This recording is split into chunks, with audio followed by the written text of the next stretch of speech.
Assalamu alaikum. Hi, dear students.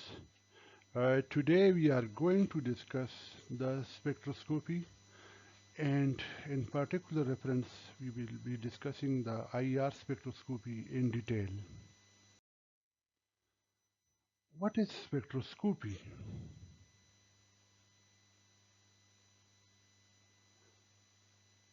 It's a method of seeing the unseeable. What are the unseeable here? Are the atoms, are molecules, and the atoms in the molecules. How we are seeing the unseeable. This is by using the electromagnetic radiation to obtain information about atoms and molecules that are too small to see by naked eye.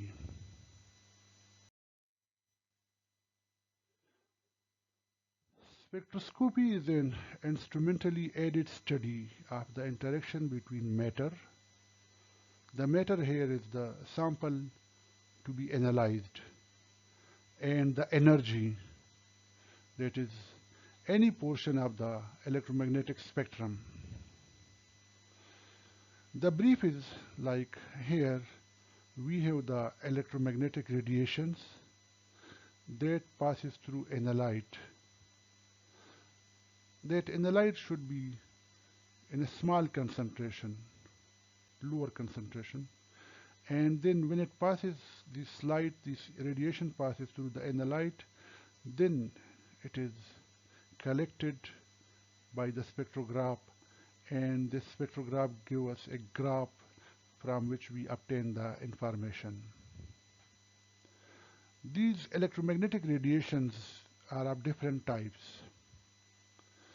Like in IR radiations, what they do, they bring the vibration changes in the electrons, and we get the IR spectrum. UV visible radiations, they do the excitations of electrons, and we get a UV visible spectrum.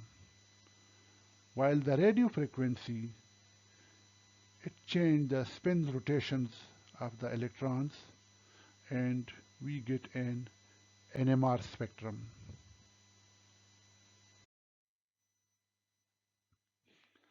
It was originally the study of interaction between radiation and matter as a function of wavelength. Historically, spectroscopy referred to the use of visible light dispersed according to its wavelength by a prism. Later, the concept was expanded greatly to comprise any measurement of quantity as a function of either wavelength or frequency. Thus, it can refer to a response to an alternating field or varying frequency.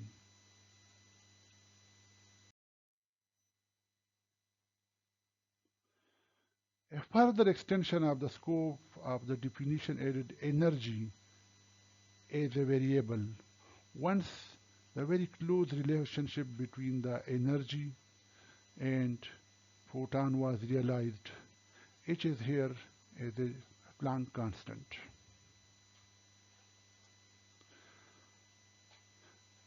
A plot of the response as a function of wavelength.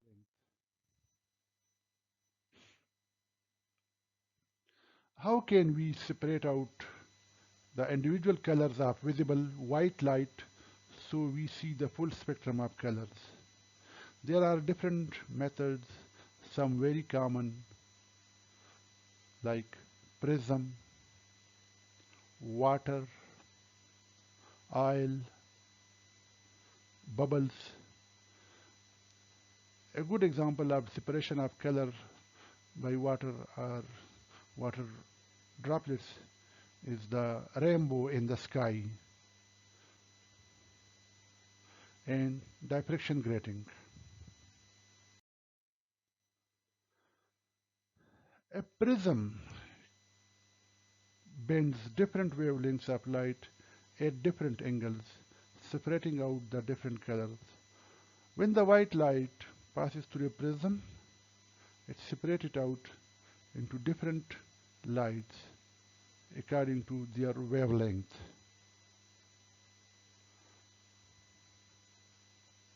These are the 7 colors of light.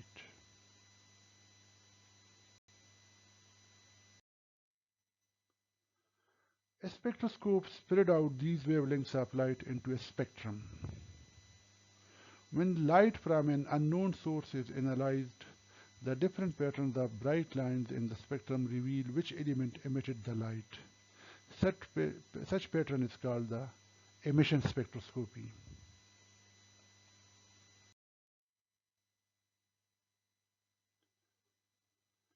Spectrometry is the spectroscopic technique used to assess the concentration or amount of a given chemical, atomic, molecular, or ionic species.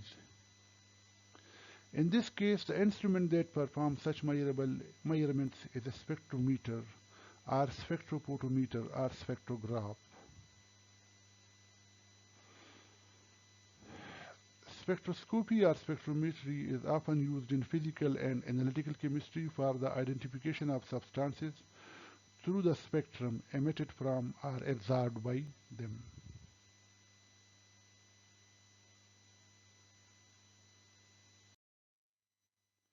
Now we will come to the IR spectroscopy.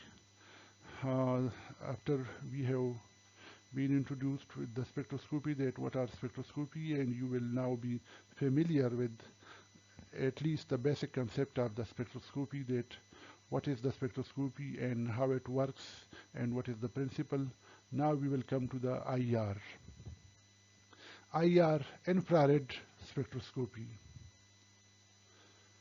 It's one type of vibrational spectroscopy, which is a spectroscopic technique where molecular vibrations are analyzed. To fully understand IR spectroscopy, we must first understand the principles of simple harmonic motion. When an object is vibrating at a certain frequency and encounters another vibration of exactly the same frequency, the oscillator will absorb that energy.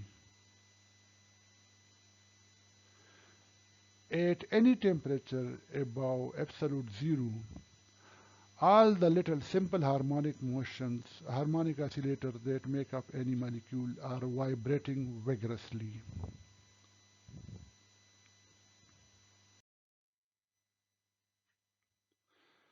The term infrared covers the range of electromagnetic spectrum between 0.78 and to 1000 millimeter.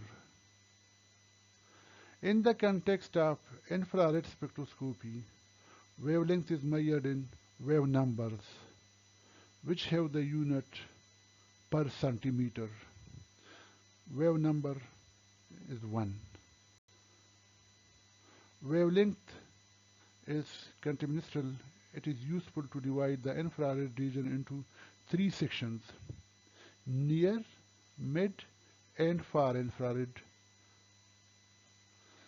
Region wavelength range is that in wave number 0.78 to 2.5 or baras are 12,800 to 4,000 is middle.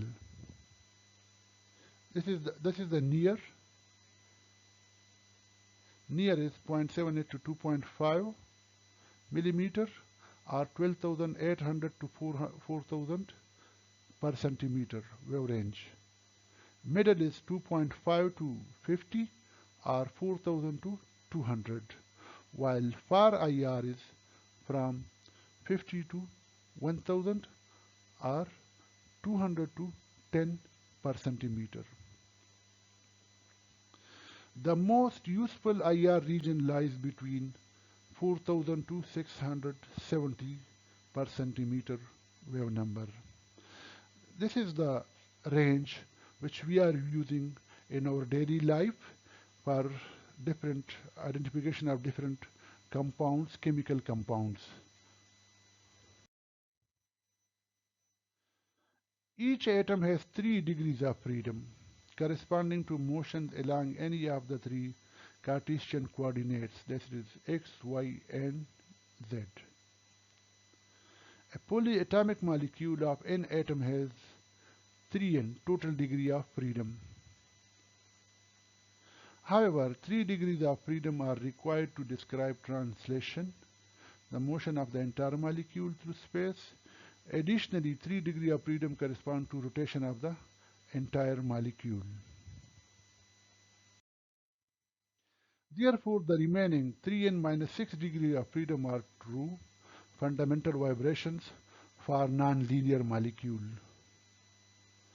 The linear molecule possesses 3n minus 5 fundamental vibration modes because only the 2 degrees of freedom are sufficient to describe rotation. Among the 3n minus 6 or 3n minus 5 fundamental vibration, also known as normal vibration, those that produce a net change in the dipole moment may result in an IR activity. So, the dipole moment is necessary for the IR activity. If a compound has a net dipole moment, it will be IR active. Otherwise, it will be IR inactive molecule.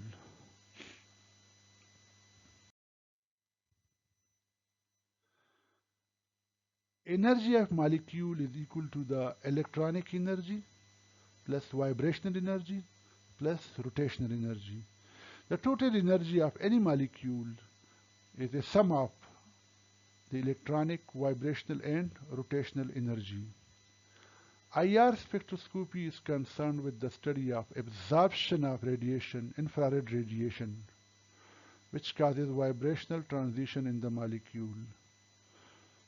So IR spectroscopy, it studies only that infrared radiation which causes a change in the vibrational transition of the molecule. So that's the reason that IR spectroscopy is also known as vibrational spectroscopy.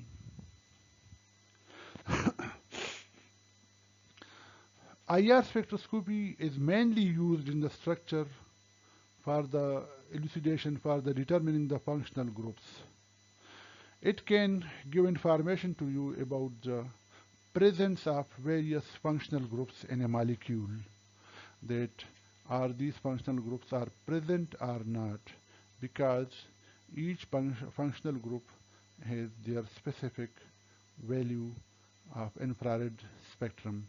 Like the most prominent one will be like the hydroxyl, the amine functions, which are about 3300 to 3500, and then the carbonyl functionality, that is about 700 to 760 per cm per centimeter.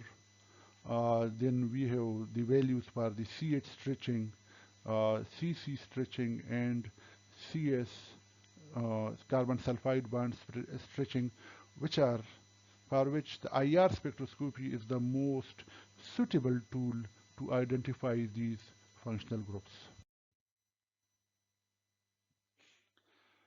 Theory of infrared absorption. IR radiation does not have enough energy to induce electronic transitions. These are weaker energy instruments, as seen with UV absorption. Absorption of IR is restricted to compounds with small energy difference in the possible vibrational and rotational states.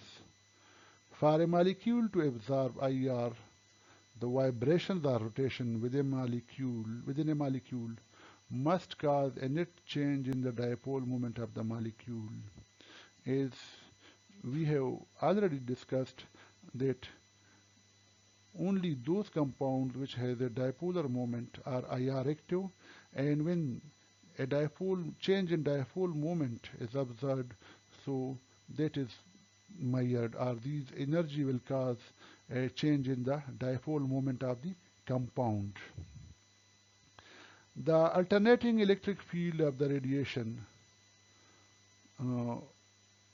that electromagnetic radiation consists of oscillating electrical field and oscillating magnetic field perpendicular to each other, interacts with the fluctuations in the dipole moment of the molecule.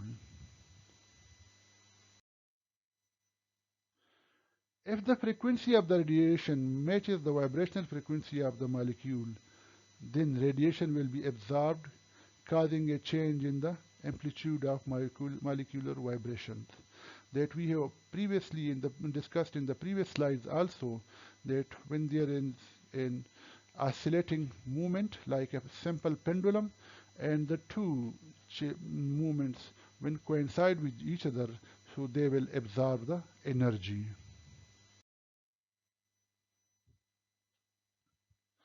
Molecules are made up of atoms linked by chemical bonds.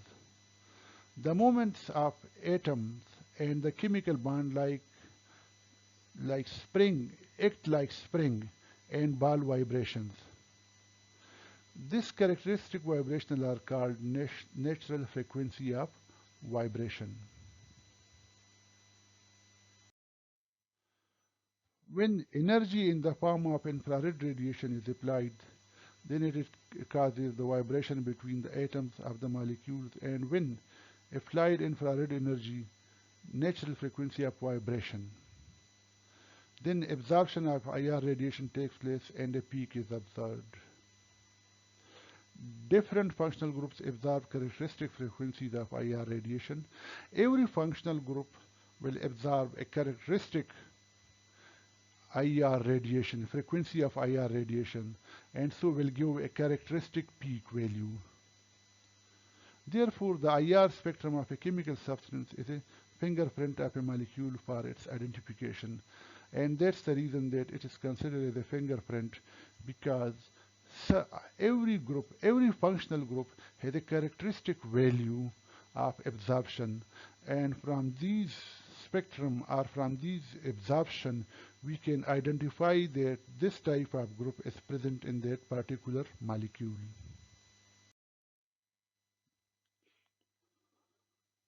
Rotational transitions are of little use to the spectroscopist. Rotational levels are quantized, and absorption of IR by gases yield line spectra. However, in liquids or solid, these lines broaden and into a continuum due to the molecular collision and other interactions. The molecular vibrations. The position of atoms in a molecule are not fixed. They are subject to a number of different vibrations. Vibrations fall into the two main categories of stretching and bending. So we are mainly in the IR, we are observing the stretching and bending vibrations of the molecules.